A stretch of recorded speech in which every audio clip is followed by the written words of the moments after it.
This is working with stone. This is my April 2020 research and final exam project post-COVID. So this entire project was basically self-taught and online, save the 3D parts of it. Okay, working with stone, the fundamentals exposed, and I'm here with my mom, and it's May the 3rd. Just hanging out. I go through this video and just kind of show you guys what we got going on. Well, this first slide was about the differences between cement, concrete, and mortar. So in a nutshell, cement is the binding agent which either makes concrete or mortar. The biggest differences being mortar, you're going to be using a different ratio, and a smaller iron, which is going to be sand. Concrete, you're going to be using sand and the aggregate of rock and stone. Another important thing is PSI or MPa. That just describes the strength or the resistance of the material to deformation. The higher the PSI, the harder the concrete is, which also makes it a bit more brittle. And you change the MPa or the PSI by increasing the amount of cement in either or ratio. And the last thing I covered there is an exothermic reaction. In other words, it gives off heat when it's curing and not drying, curing. Anything you want to say about that, Mom? About concrete, cement, and mortar? Well, I guess the drying time is very important. Yeah, you want to keep the curing. You want to keep the concrete or mortar settled during that time. If you in any way rock the material, say you have a stone bonded to another stone or concrete, and say 20 minutes in you rock it or you readjust it, well, by doing that, you're no longer going to have that kind of a bond. And the other thing about it is a sort of a perishable type of a material. You can't just add water and mix it and expect it to be strong again. No, it doesn't work that way. The second you add water and then mix it up again, it'll be flowing again, but its strength could be reduced by even half or even less. So the mixture is very important. Yes. Certain principles. Okay, next. This is just our tools. Because intro, we're going to talk about some of the basic tools. I had it budgeted at $300. You know, basically a couple trowels, a chisel, a punch, and a grinder.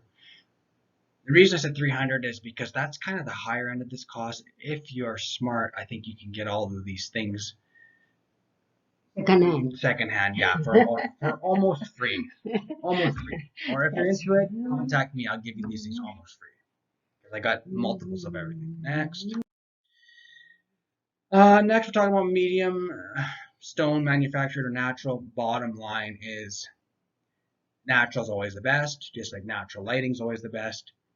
There really is no advantage of having manufactured stone because it costs more money.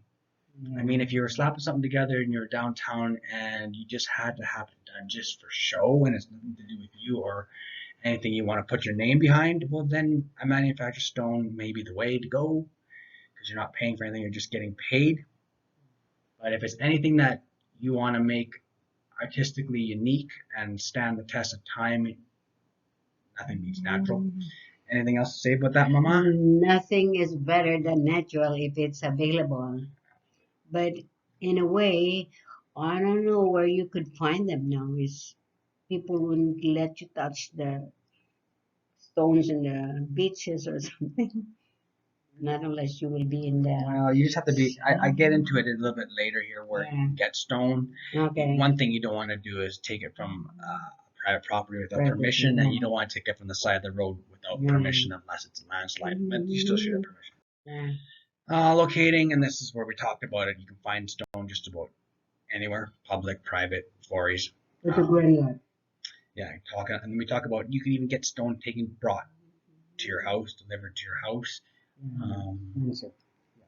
These can easily be worked out. You don't have to be a property owner to be working with stone as an artist. There. This next slide, it just shows a little bit about where I particularly got the stone, where the mouse is in this little corner is where the sculpture called Volcano came from. And if you look at the next top photograph, that is this exact same location right over here. The other thing, or is it actually this way over here? The other thing is this video link sort of shows an actual slide happening. And this slide resulted in my sculpture subject volcano being uprooted. And this is the uprooted stump, and this is that one spot I showed you in the other photograph. This is some of the stone that I got from there, which I get into a little bit.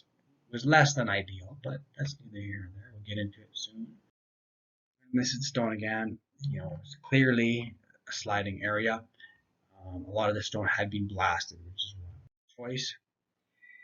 And here the stone at the on-site area, and the stone on the side here sort of representative of how much stone I used. Because this stone, what came from a blast site, it was fractured. It was far from ideal, which resulted in a lot of waste. But these are just lessons to learn.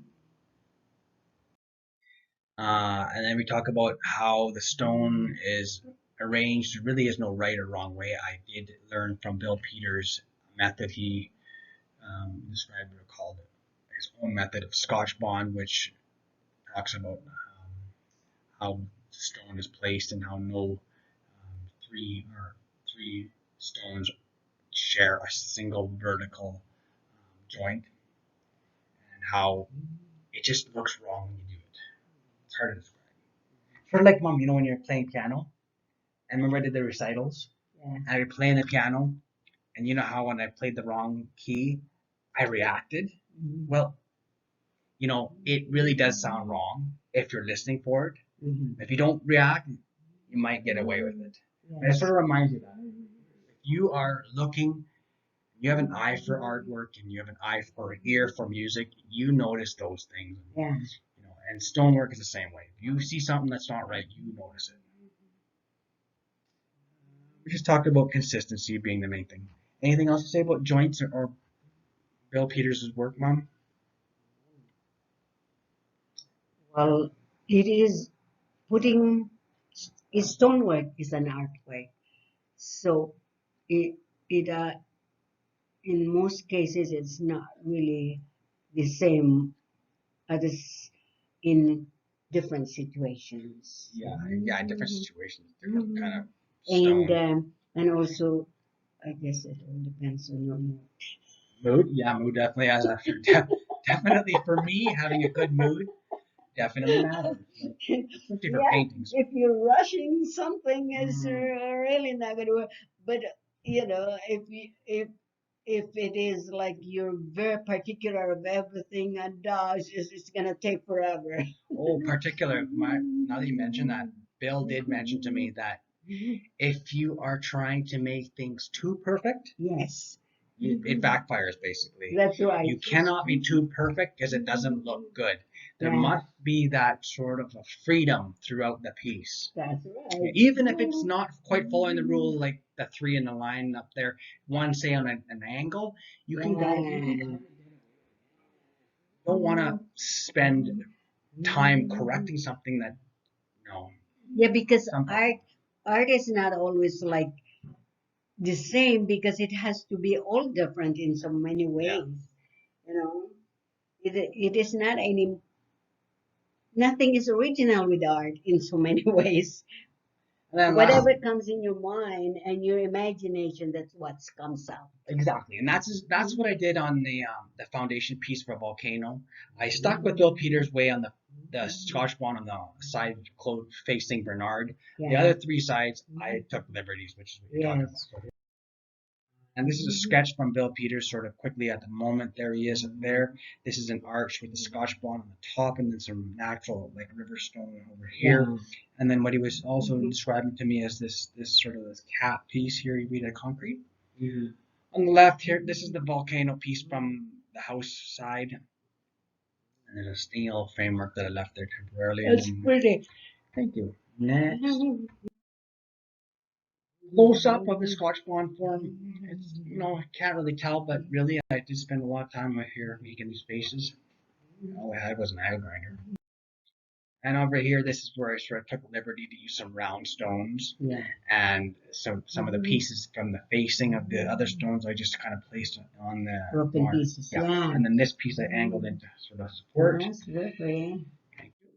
And then sculpting stone, we talked a little bit about, now this is sort of going into the sculpture of the bust. I really wanted to do a bust.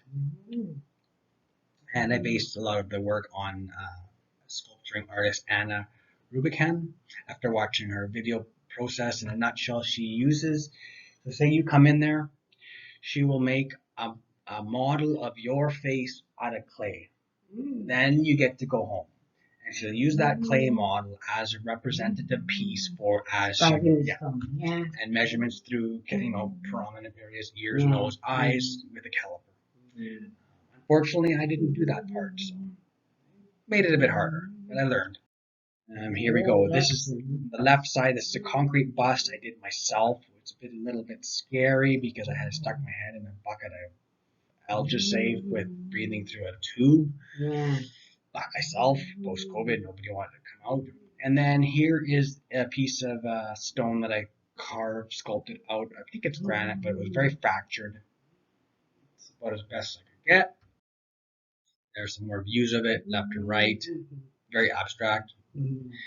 Like I said, it kind of shattered on me, but I was able to cement it back together with this special adhesive. And then this is the base of it.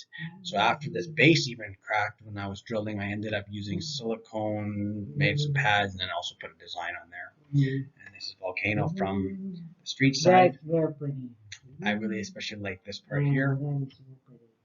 One thing I didn't mention in the write-up was there's stone and soil fragments in here, which also got sort of vitrified or melted and kind of has a sparkling effect at night. Oh. Excited.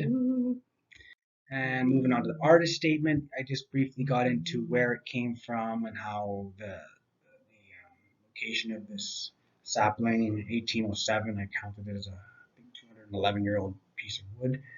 Oh. The rings, yeah. How it all happened at the motorists were driving by this from the road closure, you know, very common for the road to close over there.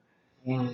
And then we had that big fires happen in 2019, and this uprooted stump ended up getting scorched. And then from there, people harvested the lumber, or the firewood, or whatever. Yeah. And then how I sort of guesstimated its weight at about 1,200 or 1,000 pounds. Oh, wow. And I got quite. And then next, I kind of got into how lucky I was to be able to get that piece situated there. The fires. Rescue. A couple of buddies here. My truck, my other truck. Anyway, this is the spot. Back, sorry.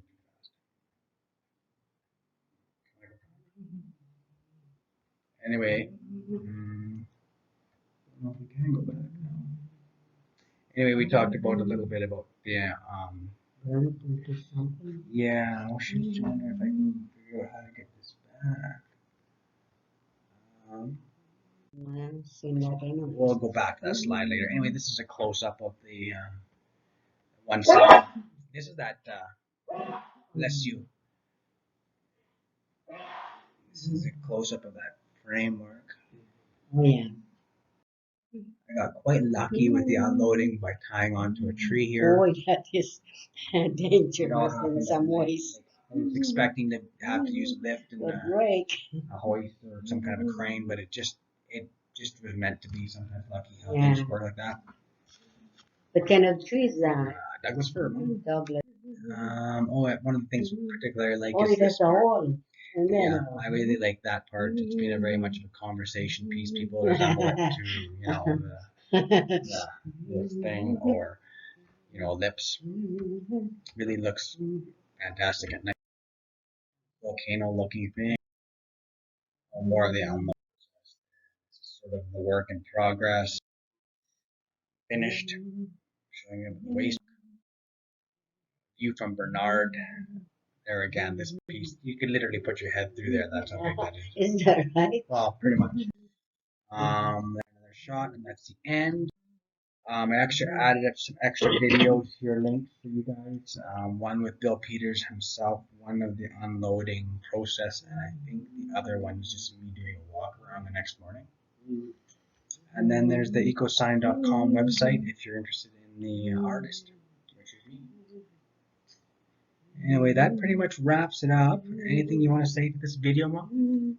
Oh, that was a pretty good one. Okay. Well, sometimes you just gotta make lemonade when you get lemons, and this whole COVID was a lemon. And we need it. I mean, I feel like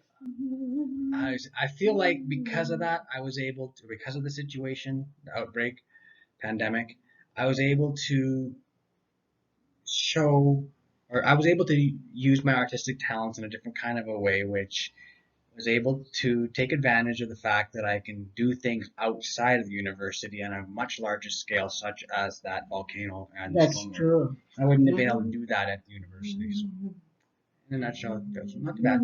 Okay, that's it. Because university is just more of a specific thing. Yeah, specific and lots of rules, and I go by ethics, rules, not yeah. so much rules. And running on ethics seems to be the way to go, I think, but that's not everybody's opinion. So anyway, this is my old-fashioned. Okay, got it.